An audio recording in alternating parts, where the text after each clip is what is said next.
Jalur Sutra.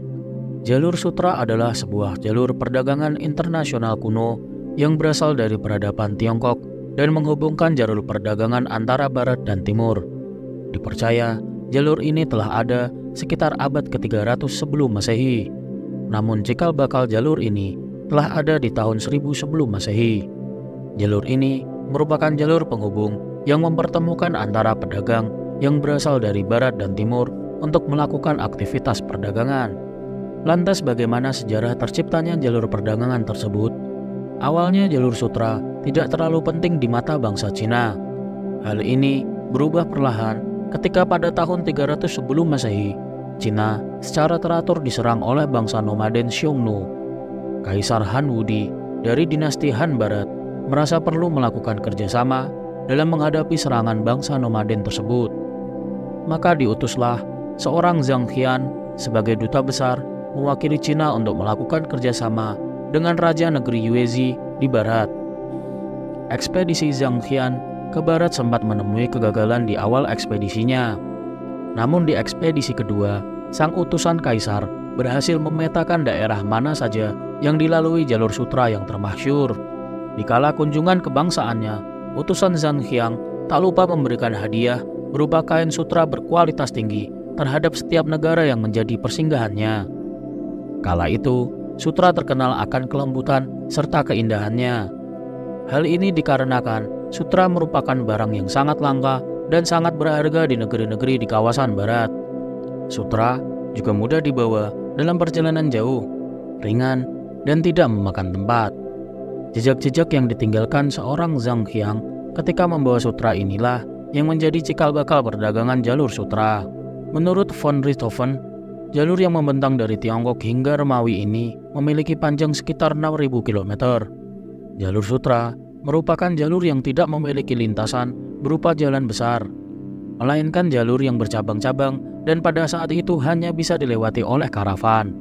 Jalur perdagangan ini meluas dari Asia hingga Eropa. Selain itu, jalur ini juga merupakan tonggak awal bertemunya peradaban-peradaban maju yang hidup pada zaman tersebut. Jalur dagang tersebut berawal dari kota Chang'an yang menjadi ibu kota Cina antara abad ke-7 hingga abad ke-13. Kemudian melintasi stepa-stepa dan gurun di Asia Tengah dan Laut Kaspia lalu ke Mesopotamia dan Parsi. Jalur dagang yang melintasi pedalaman Asia itu juga bercabang-cabang ke wilayah pantai seperti India, Arab, dan lain sebagainya. Jalur ini dinamakan jalur sutra dikarenakan komoditas terbesar perdagangan Tiongkok pada masa itu adalah sutra. Sutra sendiri merupakan komoditas perdagangan internasional Tiongkok yang paling berharga pada masanya. Jalur sutra juga tidak hanya dikenal dengan jalur yang memiliki peran dalam bidang ekonomi, namun juga dalam bidang lainnya seperti berperan penting dalam pertukaran budaya, agama, dan ilmu pengetahuan. Dalam bidang kebudayaan, tentu saja jalur ini memiliki peran penting dalam pengembangan budaya di Asia Selatan, Tiongkok, Timur Tengah, dan Eropa. Rute jalur sutra dimulai dari kota Xi'an di Cina, melewati kota-kota perdagangan di Asia Tengah, dan berakhir di Antioquia atau kota Istanbul di Turki. Jalur sutra memperdagangkan berbagai hal dari rempah-rempah di India, senjata dari Timur Tengah, dan lain sebagainya. Akan tetapi, jalur ini sangat terkenal karena sutranya, yang saat itu hanya diproduksi di Tiongkok. Tiongkok memonopoli produksi dan perdagangan sutra sehingga Tiongkok menjadi pemain dominan dalam jalur ini. Jalur ini juga mempermudah penyebaran ide, pemikiran, dan migrasi dari Asia Tengah ke daerah Timur Tengah yang saat itu merupakan daerah terkaya. Salah satu bentuk yang paling terlihat dari adanya jalur sutra adalah terbentuknya negara Turki yang sebenarnya merupakan kaum nomad seperti Mongol dan menetap di Anatolia.